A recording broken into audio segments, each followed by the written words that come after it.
Olha, E aí, quando eu estava na Força Aérea, acho que é lá ainda, né, que controla todas as informações de Condado, tá OVNI, fazendo? Sim. mudou de nome agora, né, na Força Comar. Aérea, mas Uhum. todas as informações ficam concentradas lá, sabe? E eu tive acesso, eu andei dando uma olhada lá, que ano que foi? 87, mais ou menos, que os radares detectaram algum alvo, vamos dizer assim, né? Alguma coisa. E aviões de caça decolaram para interceptar e Santa Cruz pegou a mesma coisa no radar de bordo, mas ele não conseguia se aproximar daquela, vamos dizer, daquele OVNI, vamos dizer. Nós vimos uma ocasião, eu estava lá no centro de operações e aconteceu gozado, assim, uns episódios interessantes, que ali em Salvador, um piloto da Varig ou de outra companhia falou, eu estou vendo uma luz aqui diferente, não sei o quê, papapá. E aí daqui a pouco, daqui, sei lá, meia hora, foi subindo, sabe? O cara, lá em Aracaju, estou vendo uma luz diferente. Aí depois foi subindo, sabe? Aí chegou lá, tipo, em Recife, então foram os 3 reportes assim diferentes, mas nada de concreto também. Teve uma vez que o pessoal aí que gosta muito disso daí fez tanta pressão para a Força Aérea abrir, né, os arquivos e foi feito isso daí. Então tem uma mesa maior que a sua aqui. E aí os ufólogos sentaram lá, os mais importantes, não sei se tinha uma meia dúzia lá, e a gente jogou lá os relatos para eles. Eles estavam tão afoitos, que eu acho que eles não conseguiram interpretar nada lá, sabe? Eu olhava e não acreditava que estavam vendo, mas não se tira grandes coisas lá. Eu sempre procurei voando noturno, você procura, eu procurei muito. O mais rápido, eu vou contar uma historinha aqui, vai ser até gozada, mas o mais próximo que eu vi disso daí foi uma vez que eu estava indo do Rio Grande do Sul para cá, para Nápoles, aqui perto, noturno, e éramos 4 F5, de noitão, escuro. Aí só via a luzinha assim do avião bem fraquinho do outro. Aí daqui a pouco, rapaz, eu tô olhando aqui o avião da frente e lá, continuando, eu vejo tipo um sonrisal assim, sabe? Tipo, diz que é disco voador, não é chatinho, assim, que dizem, né? Aí eu vi uma porra dessa assim, chatinho, bem brilhoso. Aí eu falei, eita porra. Aí eu falei, moçada, vocês estão vendo o que eu tô vendo lá? Aonde? Ah, lá, pá. Ó, eu vou dizer o que era. Era assim, a gente voando aqui, em cima tinha aquele tal de tapete de nuvem que, pô, tá vendo? O tapete de nuvem já passou uma rasteira uma vez, né?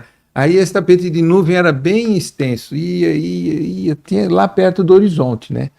E aí, aqui o que você tem? Tem a terra, e no horizonte praticamente você se encontra, né? Mas aí o tapete de nuvem, entre a nuvem e a terra, sobrou um espacinho pequenininho. E o que aconteceu? Subiu a lua lá. Era a lua que estava na tripinha. Aí, cacete, mas que o coração bateu um pouco mais forte, bateu. Mas que foi gozado, foi. Mas não vi nada mais disso. Então foi muito fraco. Nós trabalhamos mesmo no centro de operações, né? No comando de operações, que concentra toda a parte de detecção radares no Brasil. E também houve, quando eu estava lá, uma nova pressão para essas informações que nós já tínhamos fornecido na sua época lá. Mas assim como o Átila, todo voo eu procurava alguma coisa, principalmente à noite, né? Porque o pessoal falava de escoador cheio de luzinha, a gente ficava, né? Principalmente quando vinha para cá para Brasília, que tem esse céuzão bonito, estrelado, né? Sim.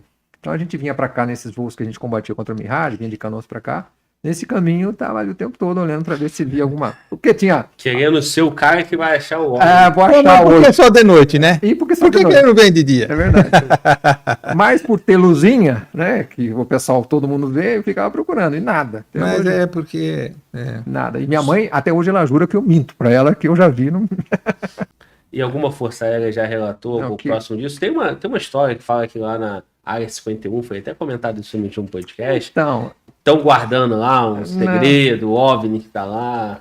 Então, eu fiz um mestrado nos Estados Unidos, né? Um dos meus professores, dos mestres, doutores, na verdade, ele era da Marinha Americana, né?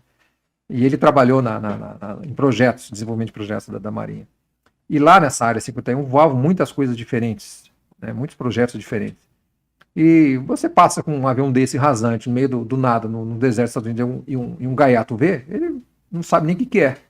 Entendeu? Então, pode ser interpretado um bicho desse, né, que na época era um avião supersônico ou algum outro tipo de aeronave, sei lá o quê, interpretado com uma luz, com alguma coisa que a galera que quer ver vai ver. Em Porto Alegre, há pouco tempo, todo dia havia um negócio lá. Diferente. Nunca foi, não dizer, comprovado nada. Agora teve uma coisa, não era OVNI, mas era um túnel do tempo. A gente não estava falando de tática dessas coisas, eu vou dar uma aliviada no assunto. Sim. Eu estava com F5 vindo lá de Bagé para Porto Alegre. E estava muito interessante. Eu só vi uma vez na vida. Tinha assim uns chuvisquinhos, bem uns chuvisquinhos. E normalmente você vê um arco-íris aqui, né? Os mortais a gente vê meio arco-íris, né? Sim. Porque daqui ele bate para cá, porque não tem a continuidade da atmosfera, do ar. Aí eu entrei num que era tudo ar, né? Então aquele enorme arco-íris aqui, ele não acabava aqui. Ele estava pertinho de mim, sabe? Ele dava volta aqui assim por mim. Eu só vi uma vez. E foi tão forte, sim, que eu estava falando, que parecia um túnel do tempo. A ponto de ter um Varig chegando lá na área, na mesma coisa, e perguntou, tem alguém voando na área tal? Estão vendo aqui o arco-íris? Estão vendo o arco-íris. Mas umas coisas assim que você, como piloto, você tem a oportunidade de ver que, olha, eu tentei várias vezes ver o que eu vi e não consegui. Ver o que eu vi e não consegui. Eu não consegui repetir a missão. Mas você vê, né, o tipo de efeitos visuais que você tem na atmosfera, né, de refração de luz, alguma coisa assim, que pode ser interpretada como dissipador ou coisa do tipo. Vou te falar mais uma, que agora a câmera está para mim. Uma missão bacana. Tô eu para decolar de... Sessão nostalgia. Coisa de velho. Você falou que aconteceu, que não aconteceu, então eu vou falar. Uma missão bem bacana que aconteceu comigo. Eu estava para decolar de Canoas, né? Eu estava com a proa onde se põe o sol estava se pondo aqui.